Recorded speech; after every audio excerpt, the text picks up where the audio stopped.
¿Estamos listos para campañas electorales con inteligencia artificial? ¿Qué es eso? Va a decir usted. ¿De qué me está hablando? Bueno, hace unas semanas, hace unas semanas, un video generado por inteligencia artificial mostraba al expresidente argentino Mauricio Macri eh, pidiendo el voto para un candidato de ultraderecha. Fue una creación artificial, no fue Mauricio Macri. Y este ejemplo abre una pregunta clave para Costa Rica, que tendremos elecciones ya en 7 meses y medio. ¿Estamos listos para enfrentar campañas políticas donde no todo lo que vemos o escuchamos es real? Bueno, nuestros invitados nos van a ubicar con el tema. Hemos invitado a Mauricio París, abogado especialista en Derecho Digital, a Andrei Cambronero, jefe del despacho de la Presidencia del Tribunal Supremo de Elecciones, a don Fernando Cruz, magistrado de la Sala Constitucional. Comenzamos esta mañana entonces con un tema interesante, escuchando y hoy leyendo sus participaciones también. Vamos con don Mauricio París. Don Mauricio, ¿hay un vacío legal en Costa Rica respecto al uso de inteligencia artificial en campañas? ¿Qué implicaciones tiene esto para la protección de datos personales y la suplantación de identidad? ¿Quién es responsable cuando se difunde un video falso de un político generado con inteligencia artificial? ¿El creador, quien lo comparte o la plataforma? ¿Qué le parece si nos metemos en ese mundo, don Mauricio? Buenos días. Hola, doña Amelia, qué gusto saludarla con este tema que sin duda alguna es muy interesante y además sumamente actual por lo que se viene en los próximos meses. Desde luego tenemos un vacío sobre esta materia en general, sobre la inteligencia artificial, con el reto también de que es complejo legislar o regular algo que está en desarrollo. Es decir, estamos hablando de que la inteligencia artificial ha venido a replantear básicamente miles de industrias y a plantear muchos retos, siendo algo que no está todavía completamente desarrollado, algo que no sabemos a dónde nos va a llevar y también una regulación anticipada podría ser no conveniente para el país, ¿no? Pero en materia electoral, sobre todo, me parece a mí que la regulación es muy necesaria y oportuna y ojalá los diputados puedan avanzar en los dos proyectos que existen actualmente, que podrían darle mayores herramientas o mayores dientes tanto al Tribunal Supremo de Elecciones como a los jueces eventualmente para poder afrontar estas situaciones, tomando en consideración además de que tienen un plazo encima, que es que tienen que aprobarlos si es que quieren que apliquen para la próxima elección, lo tienen que hacer, si no me equivoco, es el 1 de septiembre de este año, ¿no? Entonces, eh, tienen el reloj contando y la necesidad de que esto avance y se pueda aprobar el proyecto que requiere igual algunas modificaciones. Ese ejemplo que usted decía de Mauricio Macri es un ejemplo claro. También hemos visto, enfocado en otras cuestiones, ejemplos en Costa Rica. Hace poco don Francis Durman, un empresario muy conocido, salió desmintiendo también un video generado con inteligencia artificial en donde le ponían su voz apoyando un emprendimiento, un negocio, ¿no? Entonces, lo que sucede es que estas tecnologías han puesto a disposición de cualquier persona con unas capacidades básicas utilizar una computadora, la posibilidad no solamente de generar imágenes, sino además de tomar la voz que podrían estar grabando en este mismo programa y ponerla a decir cualquier otra cosa, con una calidad que pues puede confundir a una persona que no le preste mucha atención al video, número uno, o que también no esté muy entrenada para lograr encontrar esas diferencias. Y eso desde luego puede tener todo tipo de consecuencias. Imagínense un video de esta naturaleza, un video en donde una persona conocida, un político, ¿no?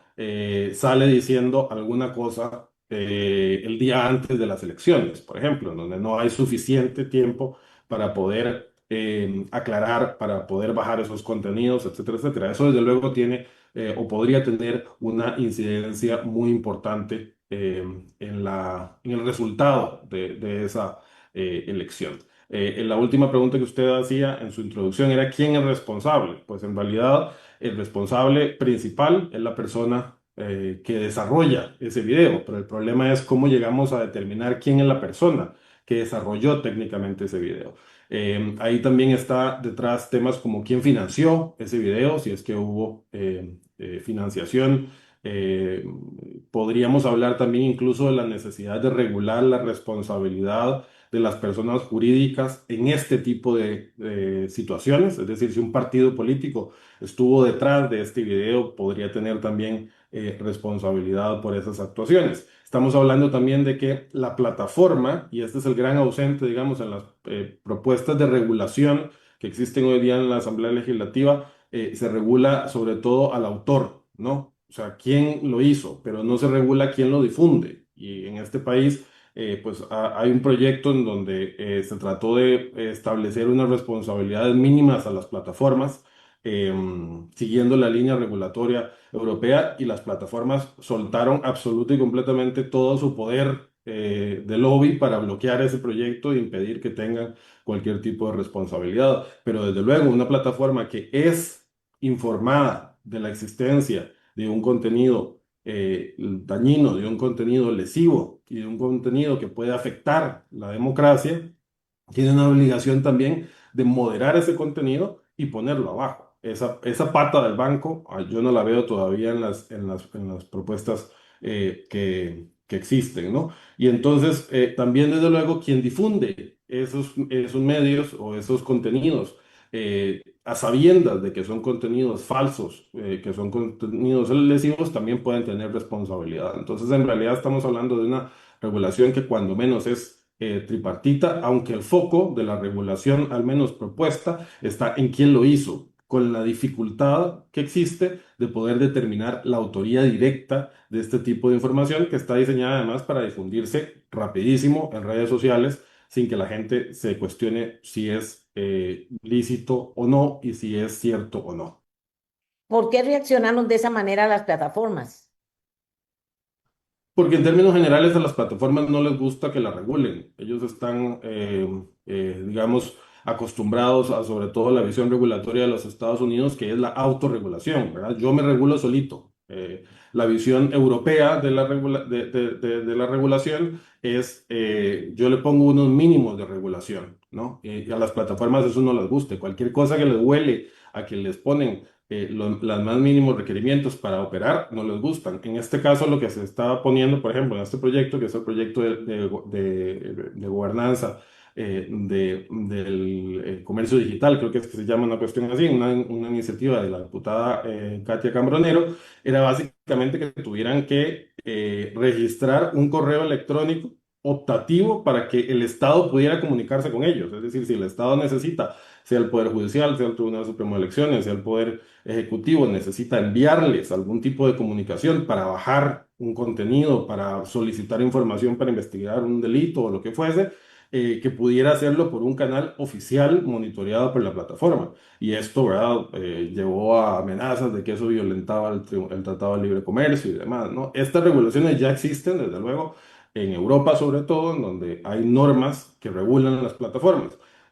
Pero es claro que nuestro poder como país, como economía, no es el mismo que pueden tener los europeos, pero que esa necesidad, digamos, existe de que las plataformas sean responsables, sean ágiles y ejecuten su deber de moderar contenidos, es indispensable para que pueda haber una regulación efectiva. ¿Cómo hace el Tribunal Supremo de Elecciones? En ese escenario que le digo, el día antes de las elecciones se comienza a circular un video generado por inteligencia artificial que puede incidir en el resultado de las elecciones. ¿Cómo hace el Tribunal Supremo de Elecciones para comunicarse con una plataforma? Se tiene que comenzar por meter en la página web para ver cómo se pone en contacto con ellos.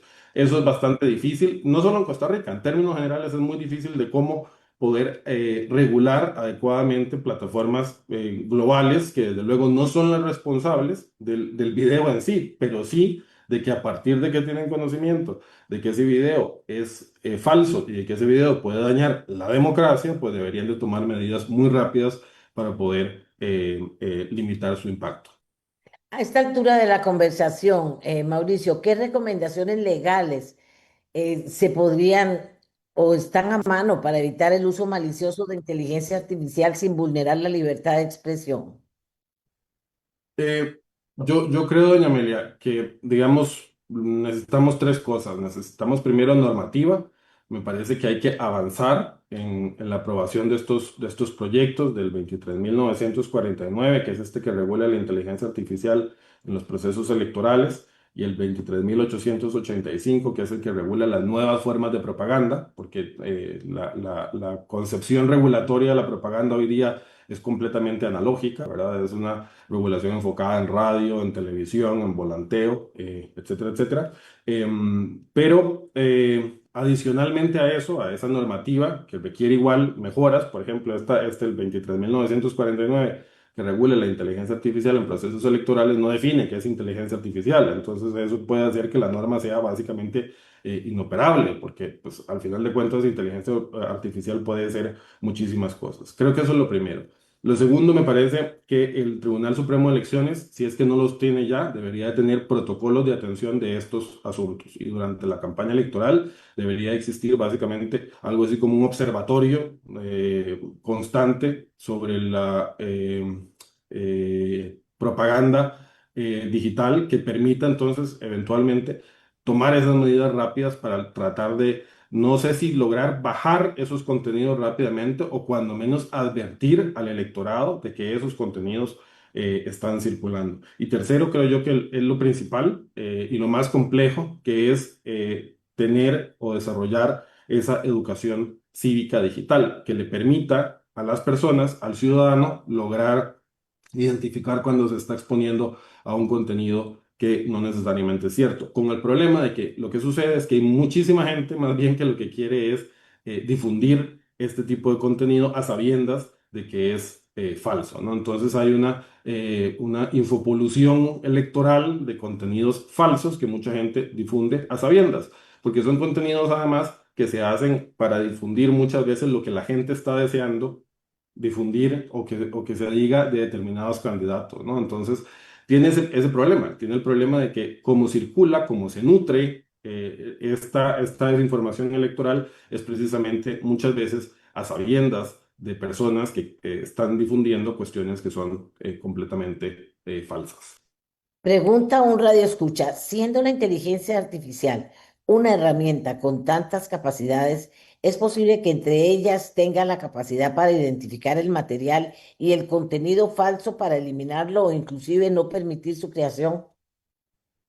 Sí, de hecho las plataformas aplican muchas autorregulaciones mediante inteligencia artificial para eliminar determinados contenidos, porque sería imposible eliminar contenidos de forma manual, ¿no? Entonces, determinados discursos, determinadas palabras, determinados contextos, ¿no? Es inteligencia artificial la que automodera la plataforma. El tema acá también es esa línea entre la libertad de expresión y la necesidad de establecer estos filtros, porque entonces, ¿quién regula al regulador, ¿no? Es decir, ¿cuáles son los criterios que tenía la plataforma para poder expulsar a una persona?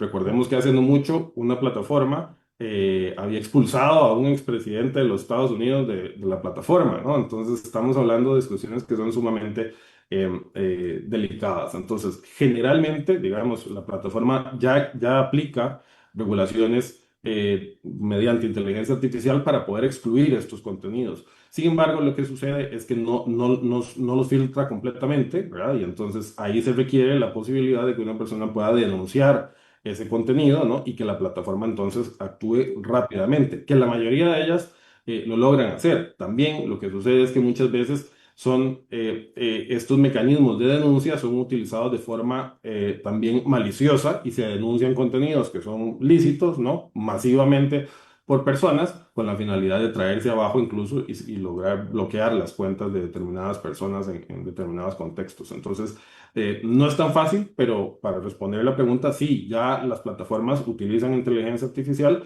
para tratar de, digamos, limitar un poco estos contenidos. Gracias, don Mauricio. Vamos a conversar con Andrei Cambronero. Él, como les decíamos, es el jefe del despacho de la presidencia del Tribunal Supremo de Elecciones. Buenos días, Andrei.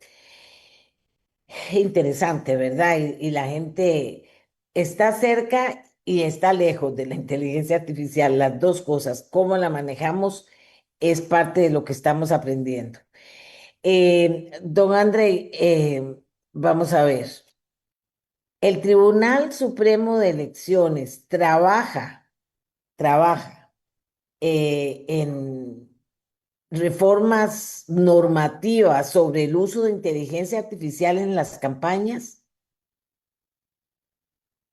Muchísimas gracias, doña Amelia, por la invitación, por tratar siempre temas de interés para el país en materia electoral y también un saludo para don Mauricio.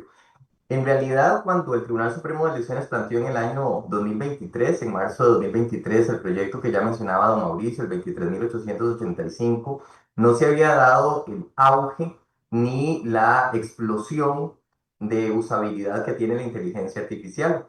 De forma tal que ese proyecto de ley únicamente regula propaganda en redes sociales en algunos fenómenos que ya conocíamos para entonces, que se venían viendo en campañas electorales de otros lugares del mundo y que en Costa Rica también empezaban a sumarse, como el uso de bots, también las noticias falsas, la propagación de bulos de manera automatizada, entre otros. Sin embargo, para este año, en una labor conjunta, porque así de hecho nos obliga el Código Electoral, se acercaron dos diputados, la diputada Vanessa Castro y el diputado Carlos Felipe García, para requerir ayuda técnica del Tribunal Supremo de Elecciones con ocasión de elaborar un proyecto específico de inteligencia artificial en materia de campañas electorales. Ya existían en la corriente legislativa otros proyectos de ley relacionados con la inteligencia artificial, pero este sería específico para los comicios. Y es así como el tribunal plantea una propuesta a estas dos personas legisladoras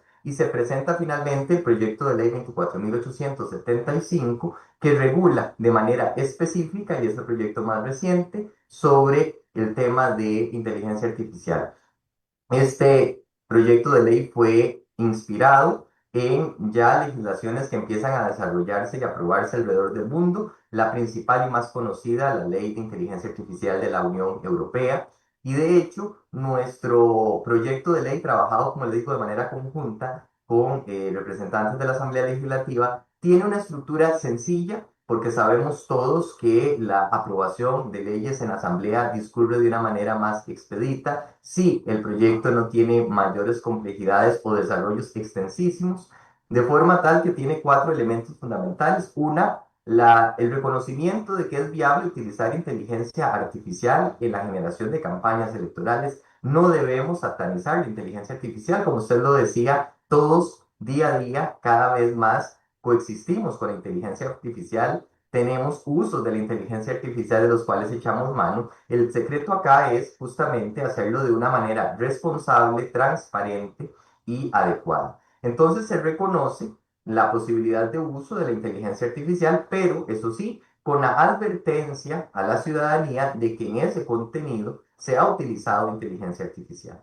De hecho, ya algunos medios de comunicación, incluso de este país, empiezan a generar algunas noticias y abajo colocan el cintillo de esta noticia fue elaborada con ayuda de inteligencia artificial. Incluso ya la inteligencia artificial está presente en la Administración de Justicia, en la Comisión Nacional para el Mejoramiento de la Administración de Justicia, la CONAMAC, ha empezado a reflexionar sobre estos temas, el foro del cual somos parte, y también la Corte Colombiana de Constitucionalidad ha hablado de cómo utilizar la inteligencia artificial en la Administración de Justicia. De forma tal que no hay que ver lo malo per se, eso sí, hay que advertirlo. El etiquetado es algo que ya está en la ley de la Unión Europea de Inteligencia Artificial, que fue replicada en una orden ejecutiva durante el gobierno de Biden en Estados Unidos, que ya se empieza a utilizar en los proyectos de ley, por ejemplo, que se tramitan sobre esta materia en España y Uruguay. Entonces, esa primera parte de nuestra propuesta mira en esa dirección. Una segunda parte es las prohibiciones, que también están a tono no solo con las regulaciones internacionales, sino con lo que ya establece nuestra propia legislación desde hace muchísimos años. Es traer a valor presente lo que ya tenemos y que ya usted mencionaba con el ejemplo de Macri y también don Mauricio reafirmaba. Por ejemplo, al día de hoy ya nuestra legislación, nuestro Código Civil prohíbe el uso de la imagen y otros derechos de la personalidad sin autorización del titular. Entonces, cualquier manipulación realizada por inteligencia artificial sin ese consentimiento supone una transgresión ya a la normativa civil. Pero todos sabemos que la justiciabilidad en esa sede es bastante demorada en relación con lo acelerado que son las campañas electorales y los procesos selectivos, de suerte que era fundamental incorporar esta prohibición de no poder hacer ese tipo de manipulaciones sin el consentimiento del titular. Segundo, la prohibición relacionada con la microsegmentación, y esto es sacar un perfil suyo, mío, de un grupo de electores para generar especiales objetivos o de marketing político, y esto ya empezaba, vea usted, doña Amelia, casi hace una década atrás a mostrar el impacto, y fue el famoso caso de Cambridge Analytica, donde efectivamente estas campañas de segmentación se dieron. La prohibición también la prohibió el reglamento de la Unión Europea sobre esta materia, de forma tal que no es que estamos inventando el agua tibia, sino nos estamos poniendo a tono con las regulaciones internacionales. Otra prohibición tiene que ver con la simulación o ficcionar las conversaciones con una persona candidata, ¿verdad? O para cambiar la percepción de que un tipo de manifestación, conducta, publicación, etcétera, tiene un alcance que no lo tiene en personas reales. ¿Sí? Las campañas políticas son de personas ciudadanas, lo dice así nuestra Constitución, de forma que no podría ser legítimo que una serie de algoritmos estén replicando un mensaje para mostrar que mucha gente apoya ese mensaje, cuando en realidad no es mucha gente, sino son unos y ceros en el mundo informático que son más bien amplificadores ficcionados de ese alcance. Y también otra prohibición final es cualquier tipo de uso de la inteligencia artificial para minar la confianza ciudadana en el proceso electoral. Y esto Ujú. tiene que ver con, insisto, la legislación europea, que ha calificado de altísimo riesgo, dentro de la nomenclatura que ellos utilizan, cualquier instrumento de inteligencia artificial relacionado con los resultados electorales y la intención de voto, porque esto ha sido reconocido así incluso por el secretario general de las Naciones Unidas, el don Antonio Guterres, afecta las democracias y pone en grave peligro la estabilidad democrática de los países, de forma tal que la regulación es importante. Y finalmente, un grupo de sanciones que tienen que ver, a propósito de la dificultad de imputación o de poder atribuir la responsabilidad a alguien, como decía don Mauricio, pues en el caso costarricense, incluso la legislación actual lo que sanciona es quien difunda propaganda prohibida, no quien elabore por esa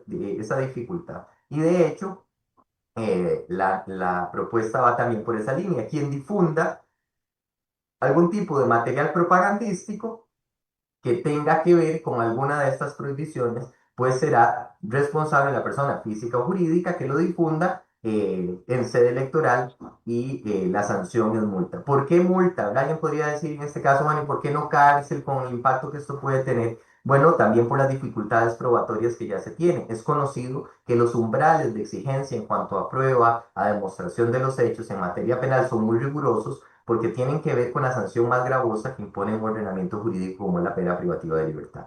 Hemos visto que en materia electoral una de las fórmulas exitosas es la multa, y se replica ese esquema. Básicamente, en eso, doña Amelia, se trabajó en este proyecto, insisto, 24.875, que se encuentra en trámite en la Comisión Especial de Reforma Electoral del Tribunal, emitió el dictamen obligatorio que prevé la Constitución, y bueno, esa comisión no puede hacer trámite de sus proyectos porque, como usted comprenderá, estamos en el periodo de sesiones extraordinarias y el Poder Ejecutivo no ha convocado ninguno de los proyectos de la agenda electoral, que podría aprobarse por tarde el 1 de octubre próximo, que es cuando el Tribunal Supremo de Elecciones convocará a la elección para el 2026. Así las cosas, André, ¿qué papel tendría el Tribunal Supremo de Elecciones si esto no avanza, si nos vamos hacia las elecciones en cuanto a las diferentes formas de manipulación con inteligencia artificial? Bueno, doña Amelia, sería un escenario más complejo, evidentemente. Tendría el tribunal que empezar a hacer trabajos como los hizo ya en el pasado, de interpretación de normas, por ejemplo, a partir de convenios que en alguna ocasión logramos suscitar con diversas plataformas de redes sociales, El tribunal, en su perfil de juez electoral especializado de la República, da orden de dar de baja ciertos contenidos que son de carácter propagandístico, que tienen ciertas características particulares para respetar la libertad de expresión. Es importante dejar sentado, doña Amelia, que en democracia también cualquier injerencia del poder público en la libertad de expresión no debe ser tolerada, y de eso estamos nosotros absolutamente claros. Entonces, lo que se ha hecho es ordenar o dar de baja propaganda que se publica en periodos de veda. Recordemos que en Costa Rica, del 16 de diciembre del año inmediato anterior a la elección, o sea, a partir del 16 de diciembre de este 2025 y hasta el 1 de enero del año de la elección, o sea, el 1 de enero del 2026, no se puede hacer propaganda por medios de comunicación. El tribunal ha ordenado dar de baja ciertos contenidos. Las plataformas, en una cantidad importante de casos, han acatado la orden del tribunal, y también los 3 días antes del propio día de la elección.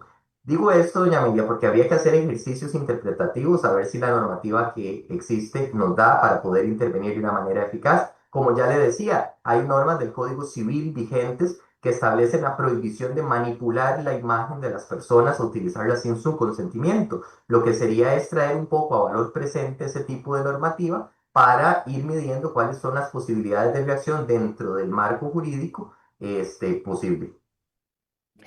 Gracias, André. También le pedimos a un magistrado de la Sala Cuarta, don Fernando Cruz, de gran experiencia, que nos ayude un poquito para ver cuáles son los límites constitucionales a la libertad de expresión en contextos de manipulación tecnológica, de acuerdo a lo que usted maneja, don Fernando.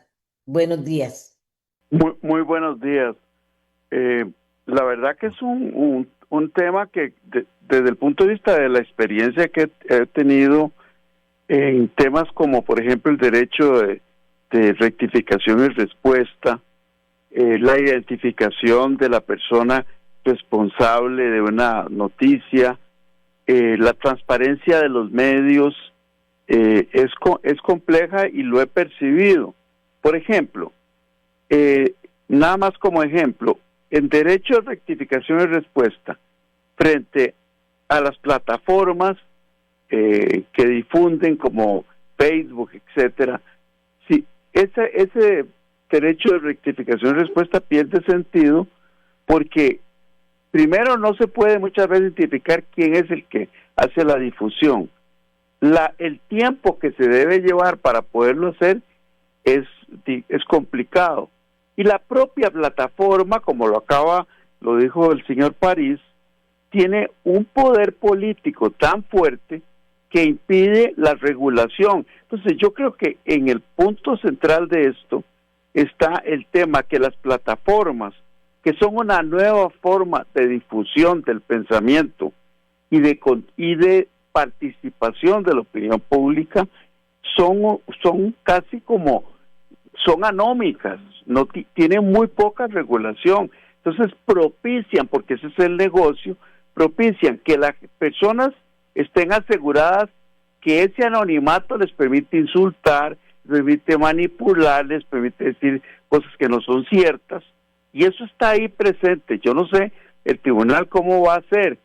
El problema es muy complejo. Yo sinceramente no creo en esas autorregulaciones, no existen esas autorregulaciones. Claro, la autorregulación se la administra quien tiene un poder desmesurado. Y las plataformas, para decirlo, y todas estas redes que son internacionales, tienen un poder desmesurado. Y entonces, si no logramos hacer eso, que va a ser muy difícil, hay una gran distorsión en temas como la verdad, la transparencia, el honor o el buen nombre de las personas y la posibilidad de confiar en lo que yo estoy leyendo. Si usted ve, doña Amelia, el sistema antiguo con los medios de comunicación tradicional, había un control, el derecho de rectificación y respuesta, el ordenamiento permitía saber eso, pero ahora que iba a pensar uno que a quién va a demandar usted si es un troll, una persona que de por sí el propio sistema propicia el anonimato para que esa persona se dedique a insultar, y la propia plataforma le conviene que sea así, porque parte del negocio morboso es que haya muchas personas que pueden participar, pueden insultar, pueden distorsionar y no hay ninguna responsabilidad. Realmente el panorama yo lo veo difícil y termino, como lo señalé al principio. ¿Qué sentido tiene ahora la posibilidad de rectificación y respuesta frente a las plataformas si usted no puede saber ni quién fue el que difundió eso, y la plataforma no tiene ninguna responsabilidad? Es como un ser anónimo, parece casi como divino. Entonces usted no puede hacer nada frente a la plataforma, mientras que el caso suyo, el medio que usted dirige, en los diarios como la Nación o cualquier otro, tienen una responsabilidad. Yo creo que es una cosa demencial, alucinante, la verdad, y atenta contra la libertad electoral, contra la transparencia en lo electoral, y por otro lado hay que regularlo de tal manera que no atente contra la libertad de opinión, que no puede, por ejemplo, hacerse censura previa.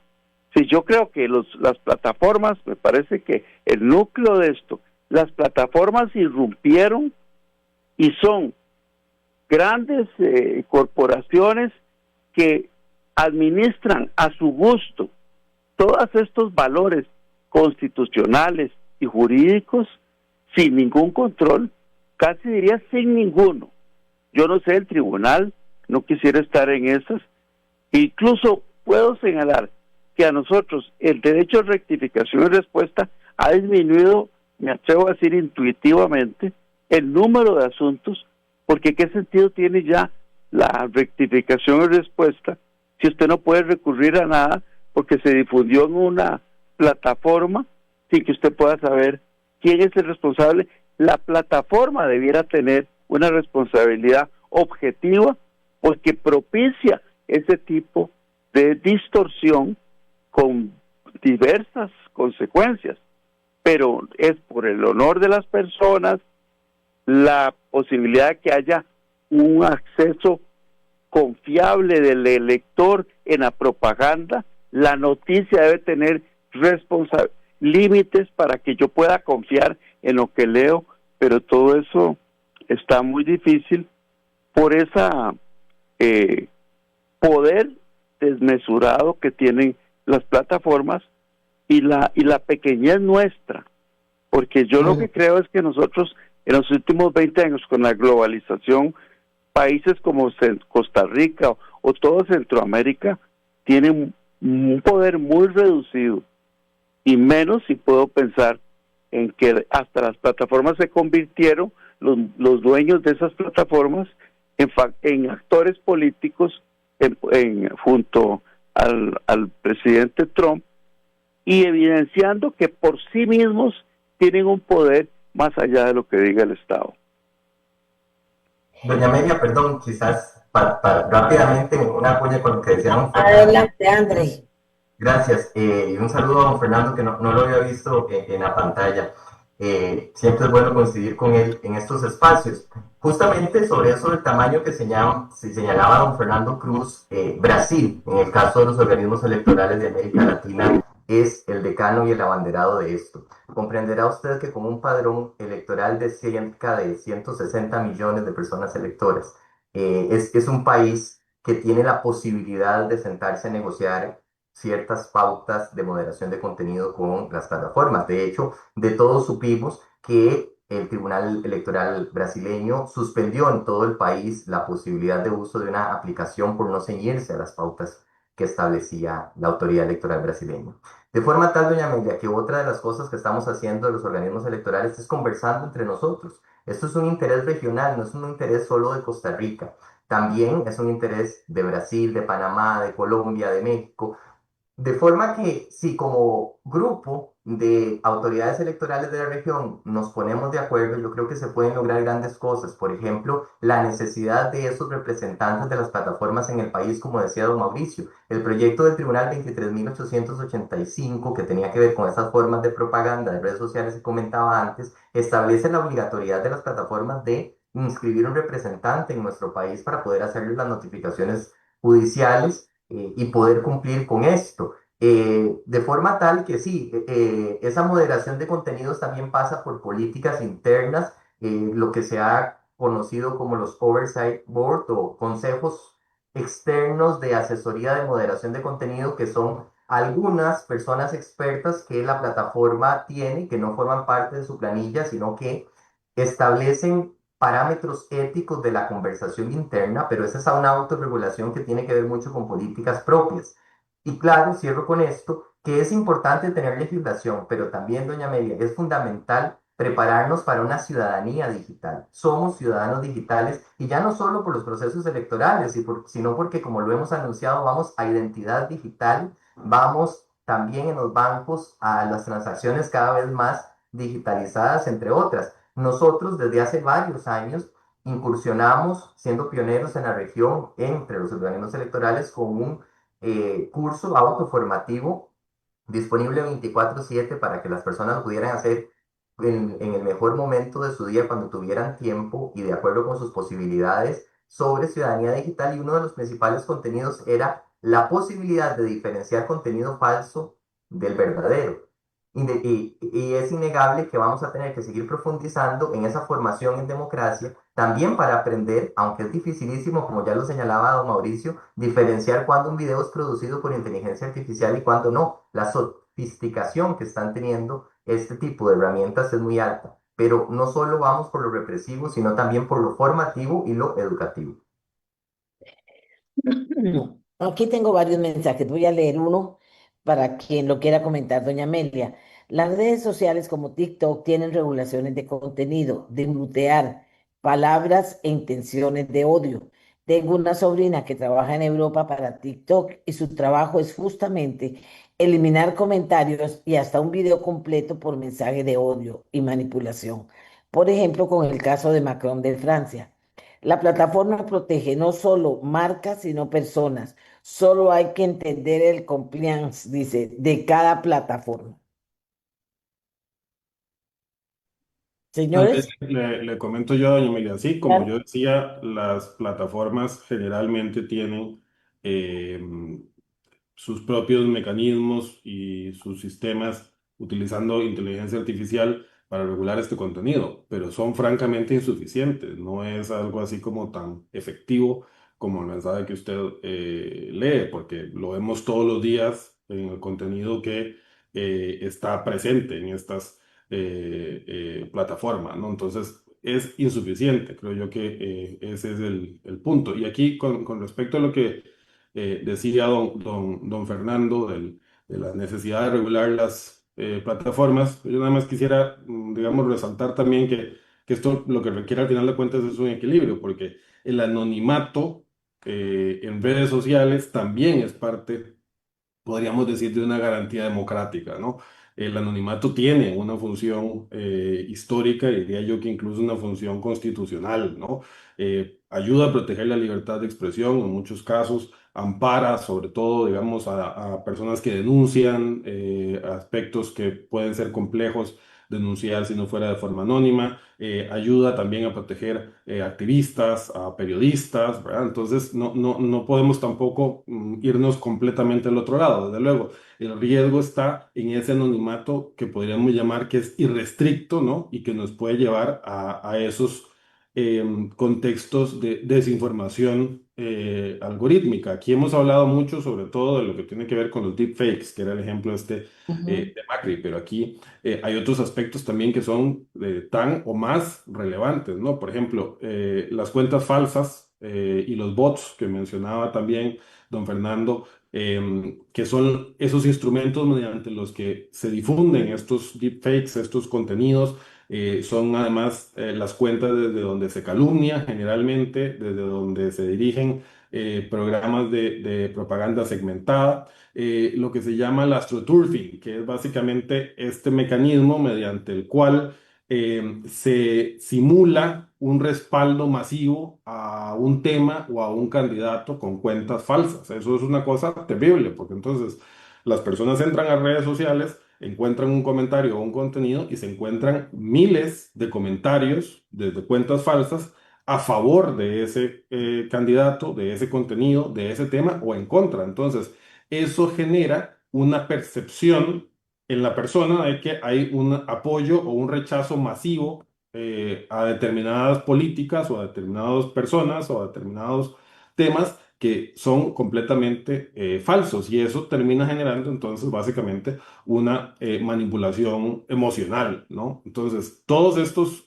temas son los que requieren una regulación y que tiene que ser, digamos, algo equilibrado entre esa necesidad de que podamos tener algún nivel de anonimato en el espacio digital que resulte indispensable, porque si no, entonces todos nos veríamos obligados a tener una vida completamente vainilla, ¿verdad? Y entonces eso tampoco es algo positivo. Entonces, nada más para poner ese balance que hay que tener en las regulaciones. Y sí comparto con don Fernando la visión de que las plataformas tienen demasiado poder, y eso ya incluso tiene un término que le acuñaron, que es el techlash, que es la percepción que tienen las personas, los ciudadanos, de que las plataformas informáticas tienen un poder desmedido, y por algo le llaman verdaderos imperios digitales, que nadie logre ponerles el cascabel a ese gato, salvo los europeos, que lo han logrado a un gran esfuerzo y de una forma un poco tibia. Y una visión importante también es que esas regulaciones muchas veces también se acusan que atentan en contra de la innovación. Entonces, es un tema complejísimo que requiere, digamos, una visión muy equilibrada de los valores y los derechos fundamentales que están en juego. Bueno, pero ya estamos metidos prácticamente en una campaña electoral. ¿Qué les preocupa de esta campaña electoral? ¿Hay medidas urgentes que debería tomar el país en este contexto? Si no las tomamos, ¿a qué nos podríamos arriesgar? Tal vez comienzo con don Fernando. que, que ya el riesgo está y el tiempo me parece que va a ser muy corto, pero que esa incidencia que tienen las redes y las plataformas de una forma tan desmesurada, tan brutal, hace muy difícil que nosotros podamos garantizar los valores que se han venido defendiendo en función de la elección, de la difusión de ideas, especialmente en tema electoral, porque no se puede confiar o no se puede tener responsabilidad de esa gran plataforma que difunde las ideas y que desde mi perspectiva no es que las difunde, es que parte del negocio es un anonimato irresponsable,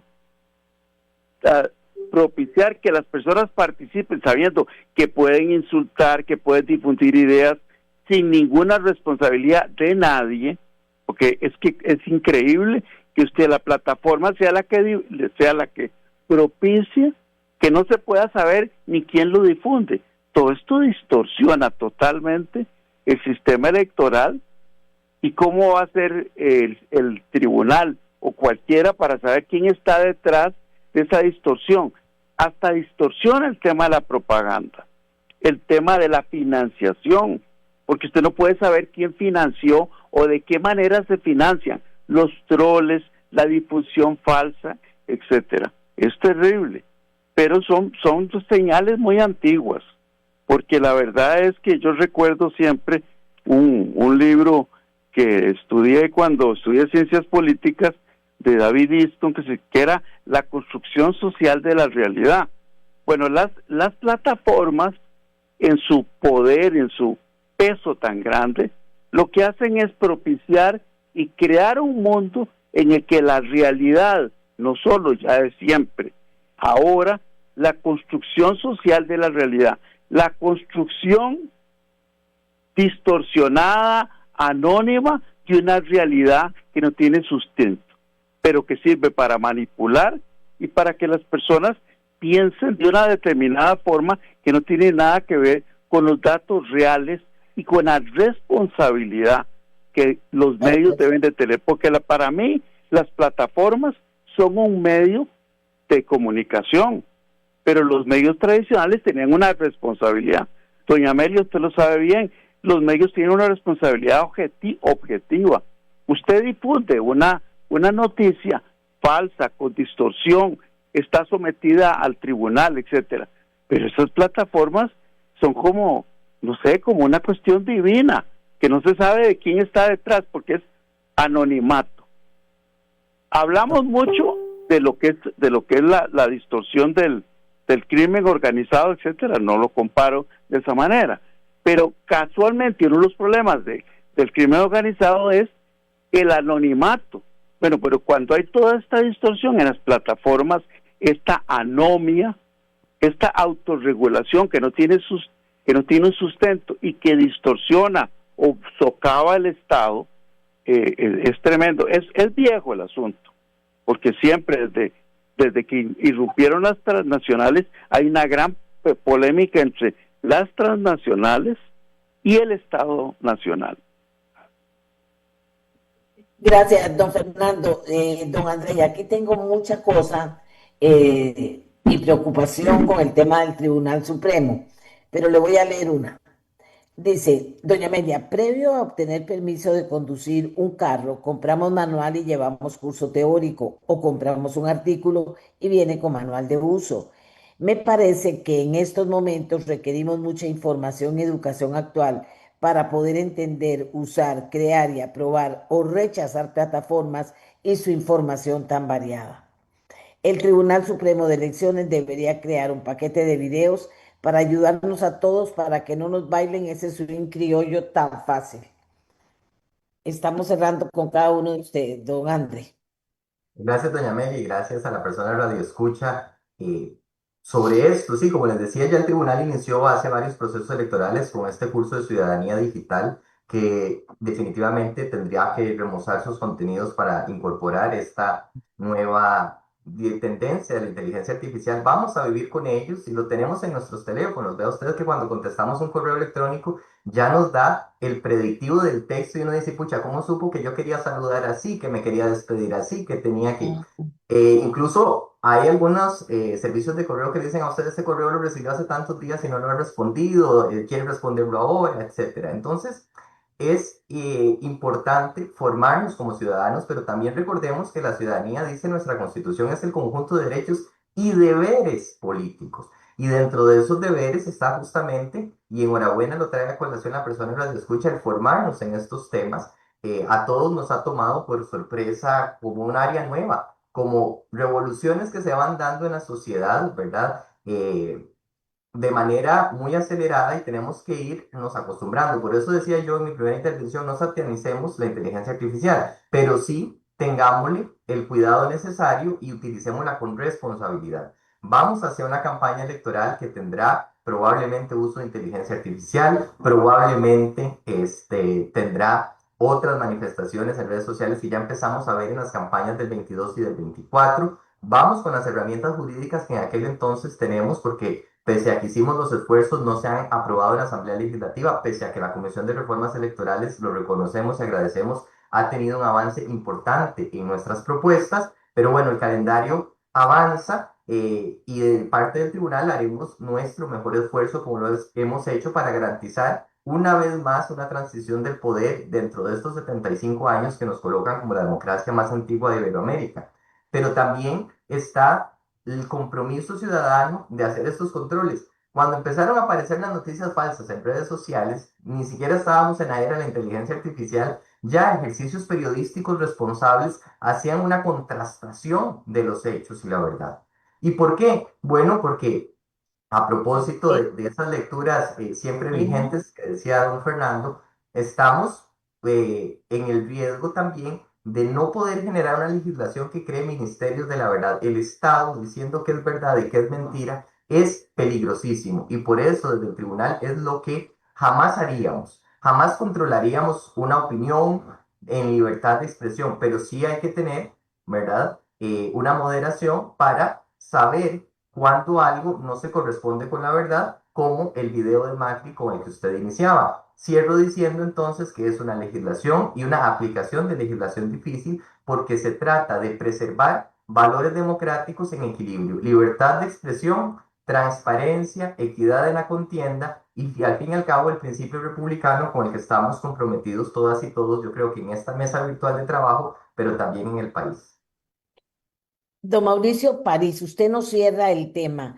¿Es posible mitigar riesgos de la inteligencia artificial en la política en este contexto que vivimos? ¿Qué es urgente hacer que se pueda hacer y qué es urgente que no se va a hacer, don Mauricio?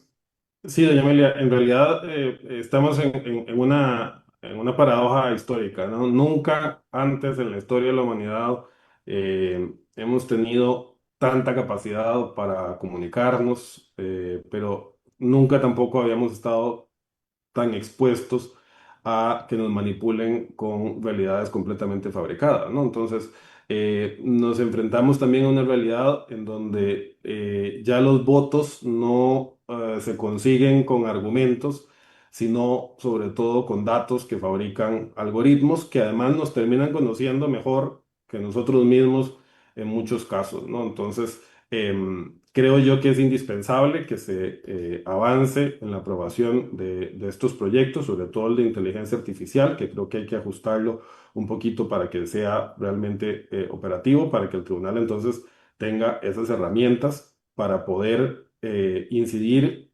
ex post, es decir, después de que algo sucede. Pero yo creo que al final de cuentas, doña Amelia, lo que resulta indispensable es que los ciudadanos se den cuenta de que ya absolutamente nada que vean en Internet, nada que vean en redes sociales, nada que reciban por WhatsApp es infalible. O sea, es decir, cualquier cosa que usted reciba hoy día puede ser falsa. Y lo primero que usted tiene que hacer como ciudadano es cuestionarse si eso es cierto o no. Y hay un deber personal ciudadano de investigar el origen de cualquier tipo de situación, de cualquier tipo de mensaje, de cualquier tipo de imagen, de cualquier tipo de video que usted reciba. Al final de cuentas, no se trata de prohibir la tecnología, sino creo yo solamente de ponerle algunas reglas indispensables para que algo tan sagrado como la democracia no se vea entonces eh, afectado por todas estas circunstancias que hemos estado hablando y por estos usos inadecuados de la tecnología, que igual le permiten igual a muchas personas tener una voz cuando no la tenían y lograr tener, digamos, acceso a una serie de herramientas que son muy positivas, pero simplemente tenemos que encontrar los mecanismos para diferenciar lo que es cierto y lo que no lo es, que aunque parezca fácil, realmente ya no lo es. Ya no lo es. Gracias a don Mauricio París, abogado especialista en Derecho Digital, a André Cambronero, jefe del despacho de la Presidencia del Tribunal Supremo de Elecciones, y a don Fernando Cruz, magistrado de la Sala Constitucional, por haber compartido sus preocupaciones, sus apreciaciones sobre este tema.